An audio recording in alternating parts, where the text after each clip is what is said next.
Good evening to you, friends. Greg and Liz here with you. Boy, time is running out over at the Capitol as a lot of lawmakers try to get bills to the governor before the time officially runs out. Capitol correspondent Chris Rosato gives us a look at what the mood is like in the legislature in these final days. Chris. Well, it's nearly impossible to get every bill that gets introduced to the governor's desk before time runs out. So about this time each year, lawmakers are having to make tough choices over what to prioritize and what to maybe put on the back burner. As the clock ticks on, lawmakers are focused on getting things wrapped up so they can get back home. I'm trying to prioritize going home.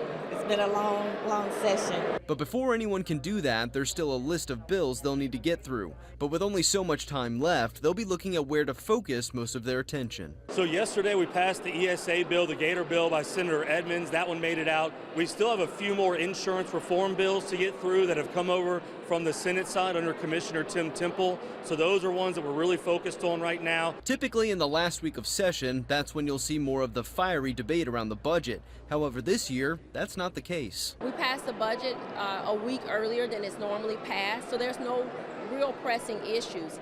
We are committed to stay if something doesn't get done. Just because the budget wraps up doesn't mean we wrap up. But while some bills are being pushed through, others are being left to die in committee. The bill to convene a constitutional convention, one of Governor Landry's top priorities this session, has been sitting in the Senate and Governmental Affairs Committee for over a week. The committee met this morning, but the bill was not on the docket. If you don't see it moving, it probably doesn't have the votes in committee yet. It only needs a majority to come out of committee.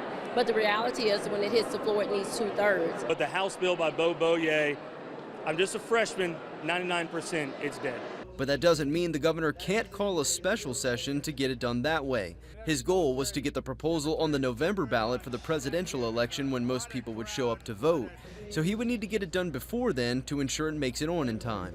Correct, and it'd have to be long before then because we'd have to get our work done to get it on the November ballot. I've heard the same speculation that you've heard. And I hope so. I certainly hope that there's an opportunity. Here was the governor's response when asked about it at Tuesday's news conference. You're going to have to ask the legislature.